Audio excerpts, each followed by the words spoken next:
അമ്മേ പരിശുദ്ധമേ, ദൈവമാതാവേ, കൃപാസനത്തിലൂടെ ഞങ്ങൾക്കും ഞങ്ങളുടെ ദേശത്തിനും അമ്മ മധ്യസ്ഥം തേടി തന്ന എല്ലാ അനുഗ്രഹങ്ങൾക്കും കൃപകൾക്കും ഞങ്ങളിപ്പോൾ ഹൃദയം നിറഞ്ഞ നന്ദി പറയുന്നു. അമ്മേ പരിശുദ്ധമേ, ദൈവമാതാവേ, 2004 ഡിസംബർ 7 ഉച്ചകഴിഞ്ഞ് 2:30 കൃപാസനത്തിൽ സംഭവിച്ച അമ്മയുടെ പ്രത്യക്ഷപ്പെടലിനെ കുറിച്ച് തിരുസഭയ്ക്ക് സമർപ്പിച്ചിരിക്കുന്ന പഠനരേഖകളുടെ മേൽ സഭാത്മകമായ പഠനം ആരംഭിക്കുവാൻ ഞങ്ങൾ പ്രാർത്ഥിക്കുന്നു. അമ്മേ പരിശുദ്ധമേ, ഭൂസ്വർലോകങ്ങളുടെ രാജ്ഞിയായ അങ്ങേയ്ക്ക് ഭൗമസംരക്ഷണത്തിനായി പ്രപഞ്ചപ്രകൃതിയെ തന്നെ തിരുസഭ പ്രതിഷ്ഠിക്കുവാൻ ഈ പ്രത്യക്ഷീകരണം വഴി ഇടയാക്കണമേ. പരിശുദ്ധമേ, ജപമാല മാതാവേ, സകല കൃപാസനം പ്രാർത്ഥനയോടും ചേർത്ത് ഞങ്ങളിപ്പോൾ പ്രാർത്ഥിക്കുന്ന ഈ കുടുംബത്തിന്റെ പ്രത്യേക നിയോഗം പറ മക്കളെ.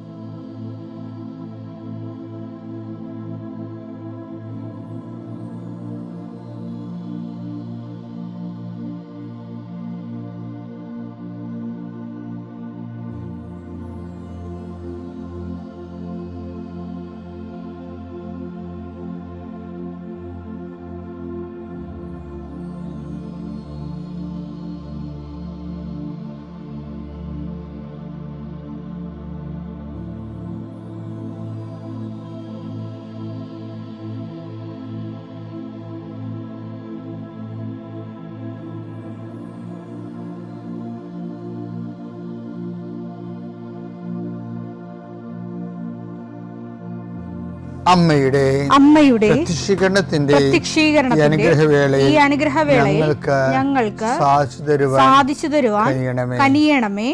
ആമേൻ. വിശ്വാസ പ്രമാണം. സർവശക്തനായ പിതാവും ആകാശത്തിന്റെയും ഭൂമിയുടെയും സൃഷ്ടാവുമായ ദൈവത്തിൽ ഞാൻ വിശ്വസിക്കുന്നു.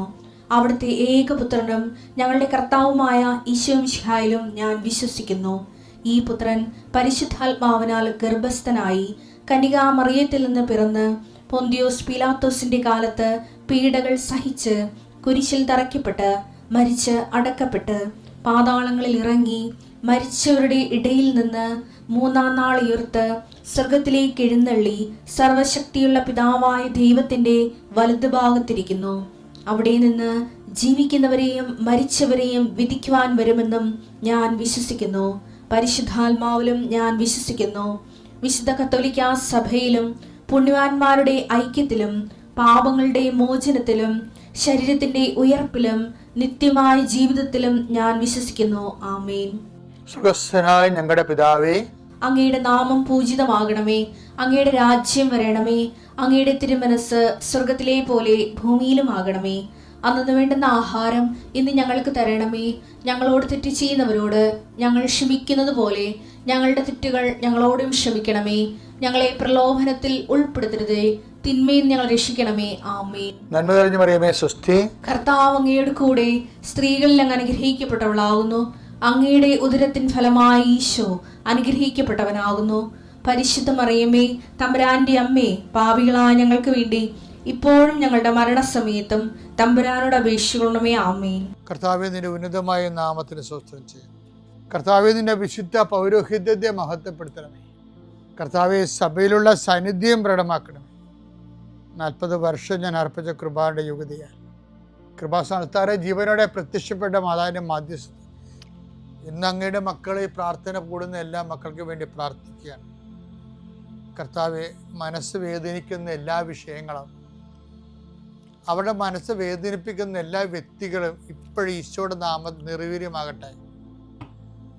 കർത്താവെ, മനസ്സ് വിഷമിപ്പിക്കുന്ന സാഹചര്യങ്ങൾ, ചെയ്തെടുക്കേണ്ട ഉത്തരവാദിത്തങ്ങൾ, മറ്റുള്ളവർ നമ്മളെ പഴി പറയാൻ സാധ്യതയുള്ള എല്ലാ വിഷയത്തിൻ്റെ മേലും കർത്താവിൻ്റെ കരുണ ചൊരിയുകയും നിങ്ങളെ കർത്താവ് ഇന്ന് നിലനിർത്തി തരികയും ചെയ്യട്ടെ.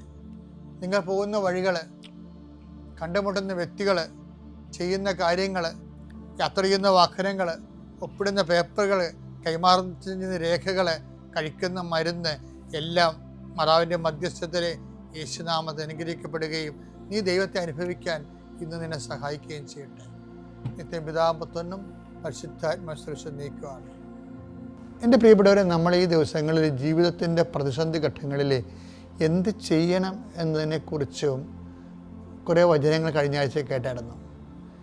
അപ്പോൾ എന്ത് ചെയ്യണമെന്ന് അവന് നേരത്തെ മുൻകൂട്ടി അറിയാമെന്ന് നമ്മൾ ഒരു വചനം വായിക്കുകയും ചെയ്തായിരുന്നു അല്ലേ? എന്ത് ചെയ്യണമെന്ന് യേശുവിന് മുൻകൂട്ടി അറിയാമായിരുന്നു. കഴിഞ്ഞ ആഴ്ചയിൽ യോഹന്നാൻ 6:6 വായിച്ചിട്ട് പറഞ്ഞത്, ഈ നിങ്ങൾ അവർക്ക് ഭക്ഷണം കൊടുക്കാൻ പറഞ്ഞപ്പോൾ ഫിലിപ്പോസ് പറഞ്ഞ് നടക്കുമെന്ന് തോന്നിയില്ല, ഈ വിജനപ്രദേശമാണ്, സന്ധ്യയാകാൻ പോണ്, ജനങ്ങളെ പറഞ്ഞു വിടുകയായിരിക്കും നല്ലത്, ഇത്രയും ആൾക്കാർക്ക് എവിടെ ഭക്ഷണം കിട്ടാനൊക്കെ ചോദിക്കും. അപ്പോൾ പ്രാക്ടിക്കലായിട്ട് സംസാരിച്ചപ്പോൾ ഈശോ ഇവരെ പരീക്ഷിക്കാൻ വേണ്ടി പറഞ്ഞു നിങ്ങളതിനെ കൊടുക്കണമെന്ന് പറഞ്ഞു. ഇപ്പോൾ നമ്മളെവിടെ കൊടുക്കാനാ? ഇവരങ്ങോട്ട് വേണ്ടി ചോദിക്കുന്നുണ്ട്, നമ്മളെവിടെ കൊടുക്കാനാ? എന്തുമാത്രം പൈസ വേണ്ടി വരും എന്നൊക്കെ ഇവരങ്ങ് വെറുതെ ചുമ്മാ മാനസികമായിട്ട് കുറേ ആലോചന നടത്തുകയാണ്. ചിലരുടെ ജീവിതത്തിൽ ഈ മാനസിക ആലോചന മാത്രമേ ഉണ്ടാകത്തുള്ളൂ. ആ മാനസിക ആലോചന കൊണ്ട് അവർ പോകും. എനിക്ക് ഇപ്പം ഞാൻ അച്ഛനായിട്ട് 40 കൊല്ലമായി. ഇന്ന് വരെ എനിക്ക് മനസ്സിലാക്കണത് എന്താ വെച്ചാൽ, ഈ മനുഷ്യന്മാർ പകുതി മുക്കാൽ, ഇൻക്ലൂഡിങ് പ്രീസ്റ്റ്, പകുതി മുക്കാലും മനുഷ്യർ, ഒരു 90-90% മനുഷ്യർ മാനുഷികമായിട്ടാണ് കാര്യങ്ങൾ കാണുന്നത്. അവിടെ ദൈവത്തിന് എന്തെങ്കിലും പദ്ധതി ഉണ്ടോ?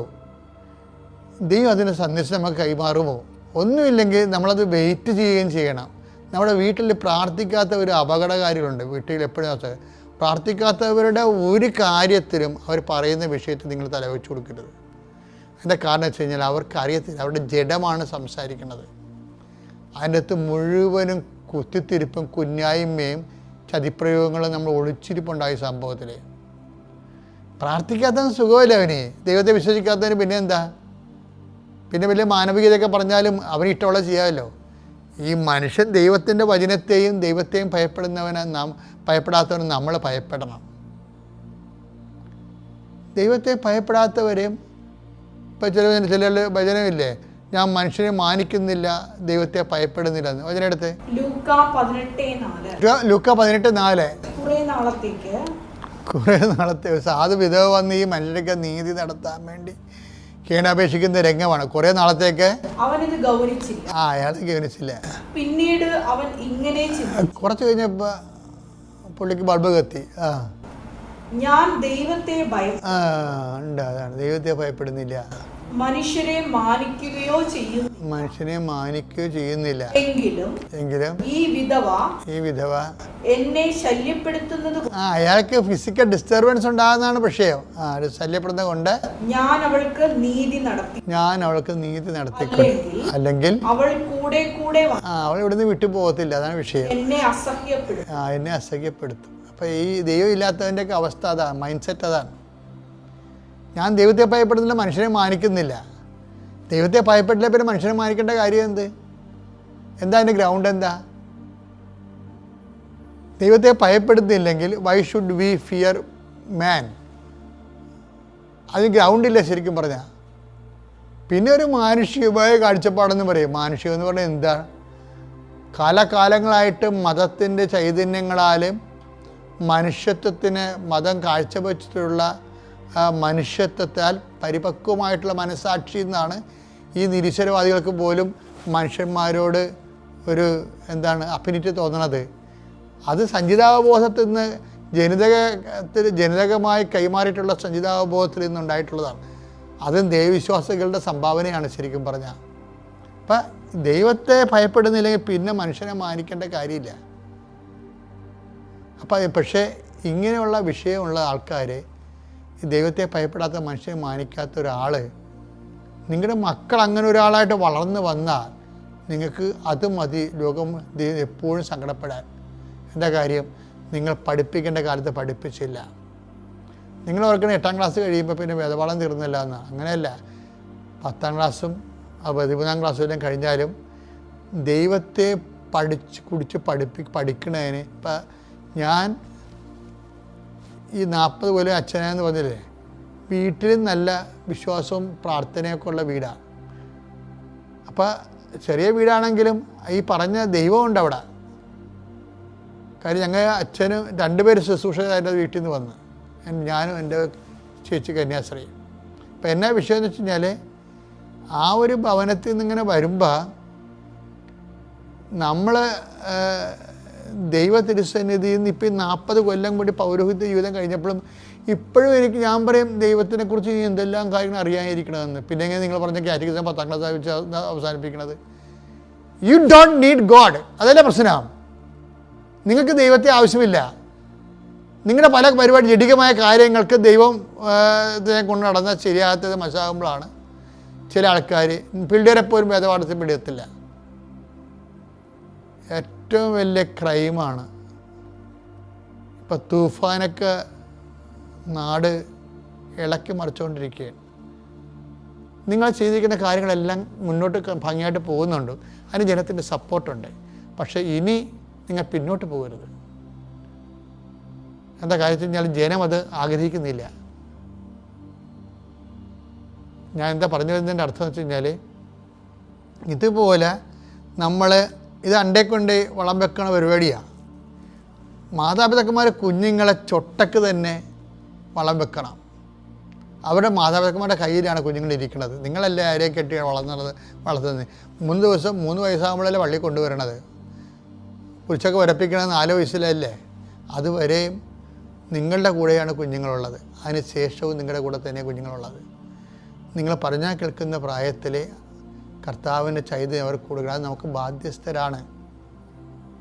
വിവാഹത്തിലുണ്ടാകുന്ന കുഞ്ഞുങ്ങളെ പുണ്യപൂർണ്ണമായി വളർത്താമെന്നും മാതാപിതാക്കന്മാർ തമ്മിൽ മരണം വരെ വേർപിരിയാതിരിക്കാമെന്നും നിങ്ങൾ പ്രതിജ്ഞ ചെയ്തുകൊണ്ടാണ് സഭ നിങ്ങളെ കൂതാശയിച്ച് വിവാഹിതരാക്കിയെന്ന് ഓർക്കണം. ആ ഉത്തരവാദിത്തം എടുത്തില്ലെങ്കിൽ ആ വിവാഹത്തിൻ്റെ കൃപ പോകും. അതുകൊണ്ട് വളരെ ചൈതന്യത്തോടു കൂടി കുഞ്ഞുങ്ങളെ വളർത്തിക്കൊണ്ടുവരാനും ദൈവത്തിന് നിരക്കുന്ന ദൈവിക ആത്മാവിനെ വിവേചിക്കാൻ മനസ്സിലാകുന്ന എത്ര വയസ്സായാലും പിന്നെയും കർത്താവിനെക്കുറിച്ചുള്ള അറിവുകൾ ഇങ്ങനെ വന്നുകൊണ്ടേയിരിക്കും. അപ്പോൾ നിങ്ങൾ എവിടെയെങ്കിലും വെച്ച് വേദപാഠം നിർത്തരുത്. ഞാൻ ഇത്രയും പ്രായത്തിലും വേദപാഠം നിർത്തിയിട്ടില്ല. എപ്പോഴും കർത്താവിനോട് ചോദിച്ചും ആലോചിച്ചും വചനം വായിച്ചും പഠിച്ചുകൊണ്ടിരിക്കുക. പഠിച്ചാലും എത്ര ജന്മം കിട്ടിയാലും തീരത്തില്ല. അത്രയും വലിയ സബ്ജക്റ്റാണ് വേദപാഠം. പിതാവിൻ്റെയും പുത്രൻ്റെയും പരിശുദ്ധാത്മാവിൻ്റെയും നാമത്തിൽ.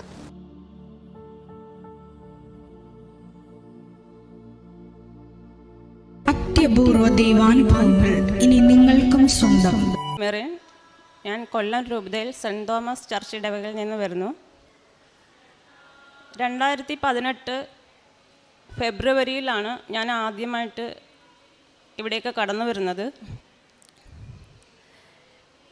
എനിക്ക് 13 വർഷമായിട്ട് അർഷസിൻ്റെ രോഗമുണ്ടായിരുന്നു. അത് ബ്ലീഡിങ്ങോട് കൂടിയായിരുന്നു. രോഗം അങ്ങേയറ്റം മൂർച്ഛിച്ചപ്പോഴാണ് ഞാനിവിടേക്ക് വരുന്നത്. ഞാനിവിടെ വന്നിറങ്ങിയ ആ നിമിഷം തന്നെ എൻ്റെ അസുഖം എടുത്തു മാറ്റി. ബ്ലീഡിങ് ഇപ്പം 6 വർഷമാകുന്നു, ഇതുവരെ വന്നിട്ടില്ല. അതുപോലെ ഞാൻ MSW പഠിച്ച് തമിഴ്നാട്ടിൽ പഠിച്ചിട്ട് 3 വർഷമായിട്ട് എൻ്റെ സർട്ടിഫിക്കറ്റ് ഞാൻ വാങ്ങാൻ പോകുമ്പോൾ എനിക്ക് ലഭിക്കത്തില്ല. എന്താണ് പ്രശ്നമെന്ന് എനിക്കറിയില്ല. അപ്പം ഞാനത് ഉടമ്പടിയിൽ വെച്ചിരുന്നു. ഞാൻ ജോസഫ് അച്ഛനെ കണ്ടു. ഈ ഒരു കാര്യം ഞാൻ ഫാദറിനോട് പറഞ്ഞു. അപ്പം ഫാദർ അവിടേക്ക് പോയിക്കോളാൻ പറഞ്ഞു. ഒരു പ്രശ്നമില്ല, ഒരു തടസ്സമില്ലാതെ കിട്ടുമെന്ന് പറഞ്ഞു. ഞാൻ അതുപോലെ അവിടേക്ക് പോയി. ഒരു തടസ്സമില്ലാതെ പെട്ടെന്ന് അന്ന് തന്നെ എൻ്റെ സർട്ടിഫിക്കറ്റ് ഓരോ സെക്ഷനിൽ നിന്നും ഫോർവേഡ് ചെയ്യുമായിരുന്നു. അന്ന് തന്നെ സർട്ടിഫിക്കറ്റ് കിട്ടി. ഞാൻ തിരിച്ച് വീട്ടിലേക്ക് പോരുന്നു. അതുപോലെ വീട്ടിൽ 36-37 വർഷമായിട്ട് വഴിയുടെ പ്രശ്നം ഉണ്ടായിരുന്നു. ഒരു വണ്ടി കയറി വരാനുള്ള സൗകര്യം ഇല്ല, നടന്നു പോകാനുള്ളതേ ഉള്ളൂ. അപ്പം വീട്ടിലാർക്കെങ്കിലും സുഖമില്ലാതായാൽ എടുത്തിട്ട് പോകേണ്ട അവസ്ഥയാണ്. അപ്പം നല്ല ദൂരവും ഉണ്ട് റോഡിലേക്ക്.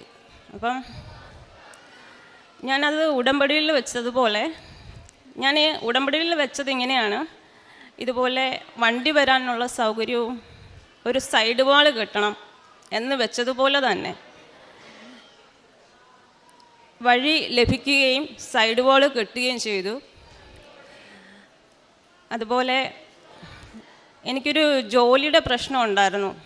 അപ്പം എനിക്ക് വിദേശത്തേക്ക് പോകാനായിരുന്നു ആഗ്രഹം. ഇപ്പം 2011 ഞാൻ ഉടമ്പടി എടുത്തെങ്കിലും കോവിഡിൻ്റെ സമയം, അതിനാൽ എനിക്ക് അത് എൻ്റെ സാക്ഷ്യം അന്ന് പറയാനുള്ള അവസ്ഥ ഉണ്ടായില്ല. പിന്നീട് ഞാൻ വീണ്ടും പുതുക്കുമായിരുന്നു. അപ്പോൾ 2024 ഞാൻ വീണ്ടും ഉടമ്പടി എടുത്തു. ആദ്യത്തെ ഉടമ്പടിയിൽ തന്നെ എനിക്ക് ഒരു ജോലിയുടെ കാര്യമായിരുന്നു വെച്ചിരുന്നത്. അത് ഉടമ്പടി എടുത്ത് ഇവിടുന്ന് പോയി ആദ്യത്തെ മാസം തന്നെ 10-25 വർഷം അറിയാവുന്ന ഒരു സുഹൃത്ത് യാദൃച്ഛികമായിട്ട് എന്നെ വിളിക്കുകയും ഇതുപോലെ പോളണ്ടിൽ ഒരു വേക്കൻസി ഉണ്ടെന്ന് പറയുകയും അതിനുവേണ്ടി എല്ലാ പേപ്പർ വർക്കുകളും കഴിഞ്ഞു. അപ്പം അടുത്ത മാസം എൻ്റെ വിസയ്ക്ക് വേണ്ടി ഞാൻ വെയിറ്റ് ചെയ്യുകയാണ്. അതുപോലെ എൻ്റെ എന്ത് ആവശ്യങ്ങളുണ്ടെങ്കിലും ഞാൻ ഉടമ്പടി തൈലം നെറ്റിയിൽ പുരട്ടുകയും ഉപ്പ് കഴിക്കുകയും ചെയ്യുമായിരുന്നു. എന്നിട്ട് എന്ത് കാര്യങ്ങൾക്ക് ഞാൻ മുന്നോട്ട് പോകത്തുള്ളായിരുന്നു. അതുപോലെ എനിക്ക് ഇവിടുന്ന് കിട്ടുന്ന പത്രം ബസ് സ്റ്റാൻഡിലും ബസ്സിലും പൊതുമേഖലകളിലും എല്ലാം കൊണ്ടു നടന്ന് കൊടുക്കുമായിരുന്നു. ഒരുപാട് പേരെ ഞാൻ ഇവിടേക്ക് പറഞ്ഞു വിട്ടിട്ടുണ്ട്. അതുപോലെ സാമ്പത്തികമായിട്ട് എന്നാൽ കഴിയുന്ന രീതിയിൽ ഒരുപാട് പേരെ സഹായിച്ചിട്ടുണ്ട്.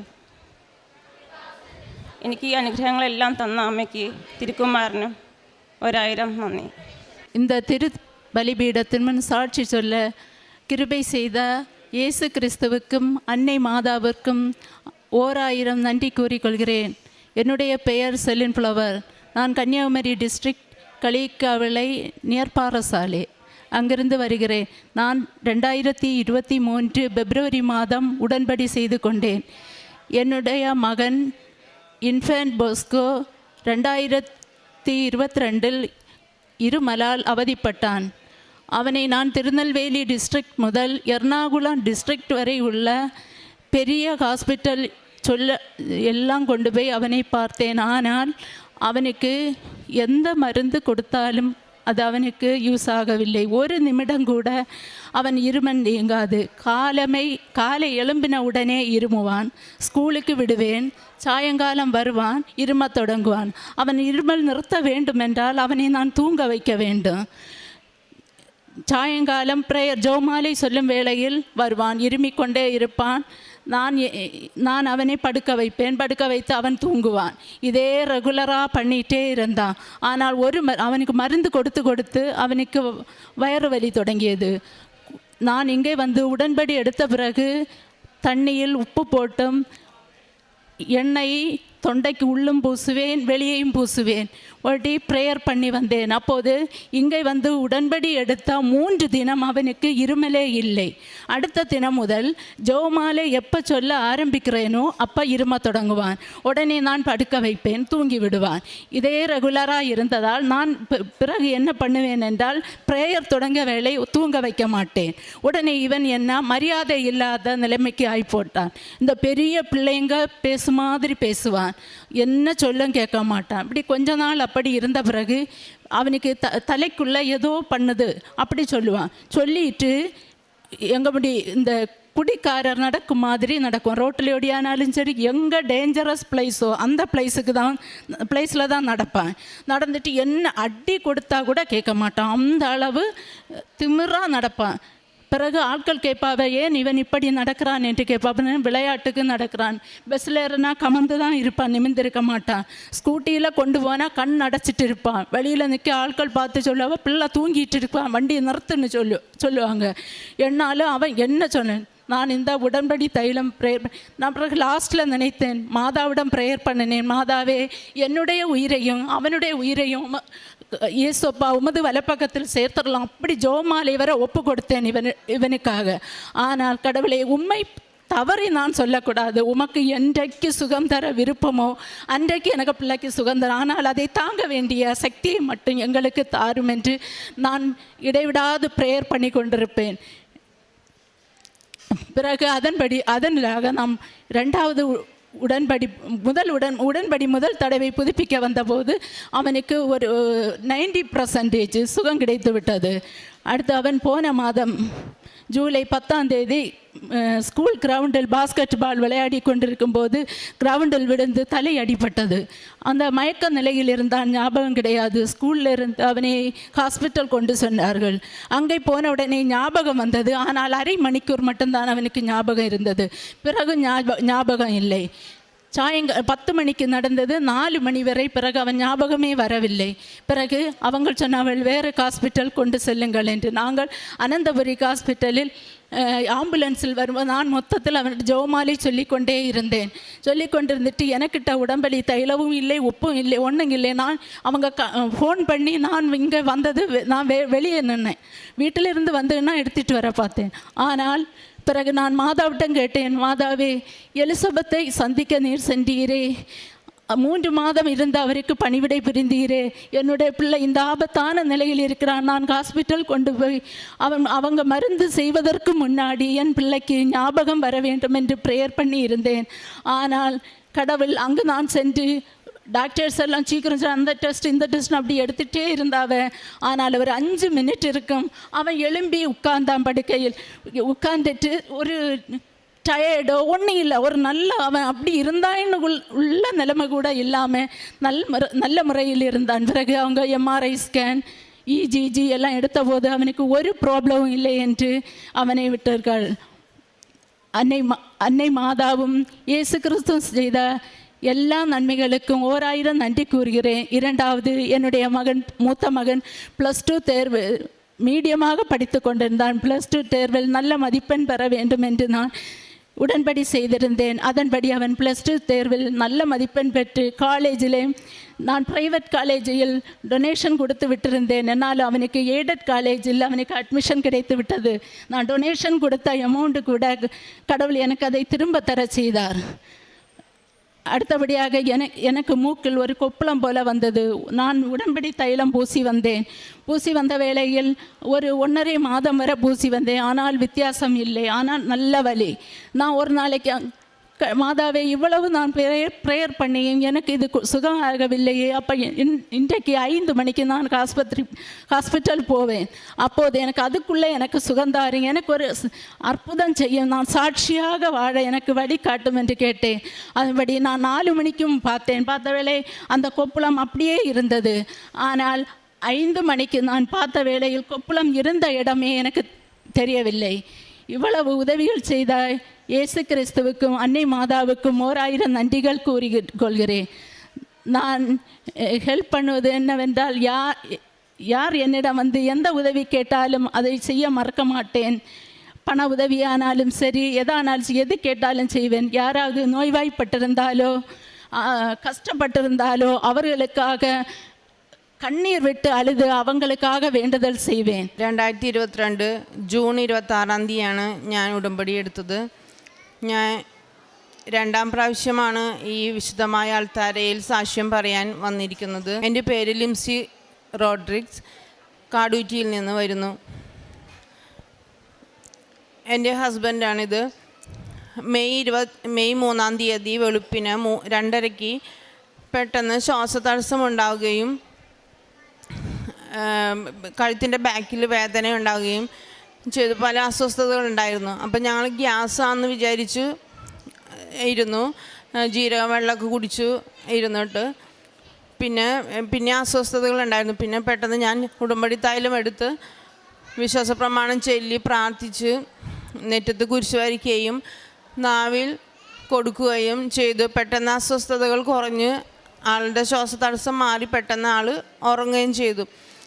ഉറങ്ങി നേരം വെളുക്കുന്നത് വരെ ഒരു കുഴപ്പമുണ്ടായിരുന്നില്ല. പിന്നെ രാവിലെ എഴുന്നേറ്റപ്പോൾ ഞങ്ങൾ പള്ളിയിൽ പോകാൻ എഴുന്നേറ്റപ്പോൾ ഒരു അസ്വസ്ഥത ഉണ്ട്. ഞാൻ അടുത്തുള്ള ക്ലിനിക്കിൽ പോയി ഒന്ന് ECG ചെക്ക് ചെയ്യട്ടെ എന്ന് പറഞ്ഞു. അങ്ങനെ തന്നെ ബൈക്കിന് ആൾ പോയി ECG എടുത്തു.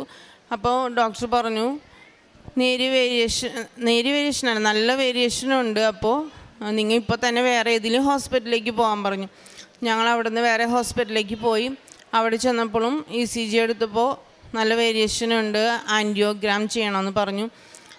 ആൻറ്റിയോഗ്രാം ചെയ്തപ്പോൾ 2 ബ്ലോക്ക് ഉണ്ട്. അതിൽ ഒന്ന് ഭയങ്കര സീരിയസ് ആണ്, എമർജൻസി ആയിട്ട് ആൻറ്റിയോപ്ലാസ്റ്റി ചെയ്യണമെന്ന് പറഞ്ഞു. പക്ഷേ ഡോക്ടർ പറയുന്നു അതൊരു മിറാക്കിളാണ്. 5% മാത്രമേ ഉള്ളൂ ആൾക്ക്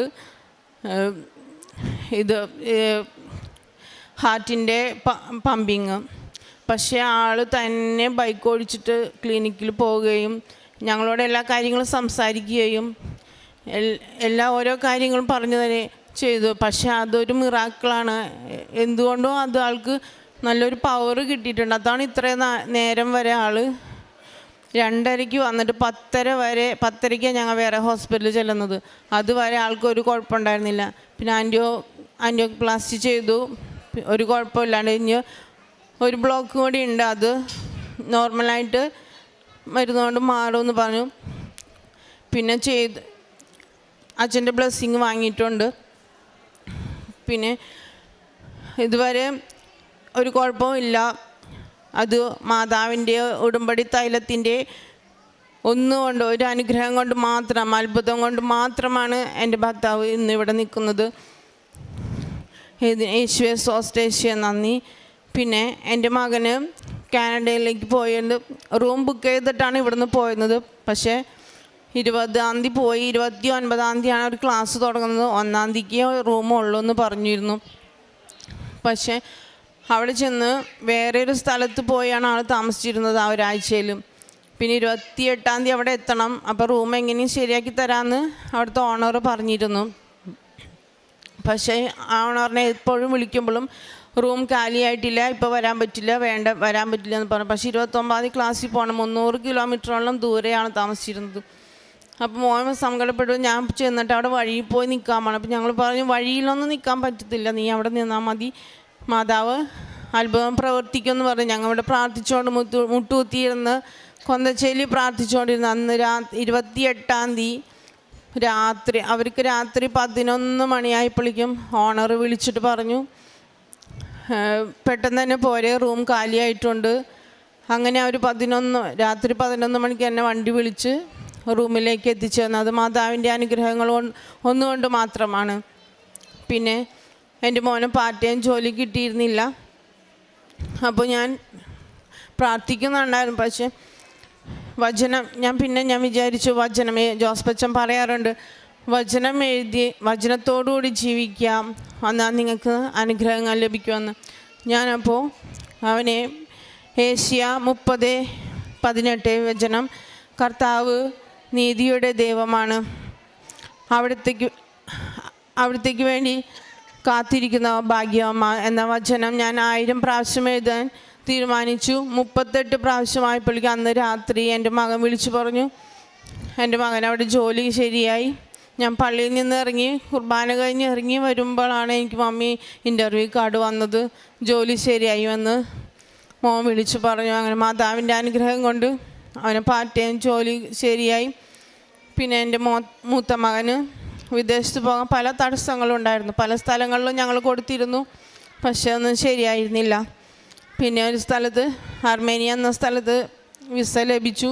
പക്ഷേ പോകുന്ന ഒരാഴ്ചയ്ക്ക് മുൻപ് വരെ പോകാൻ തടസ്സമുള്ള ഒരു കേസിലേക്ക് അവനാകപ്പെട്ടു. പക്ഷെ ഞങ്ങൾക്ക് പോകാൻ സാധിക്കില്ല എന്ന് തന്നെ വിചാരിച്ചത്.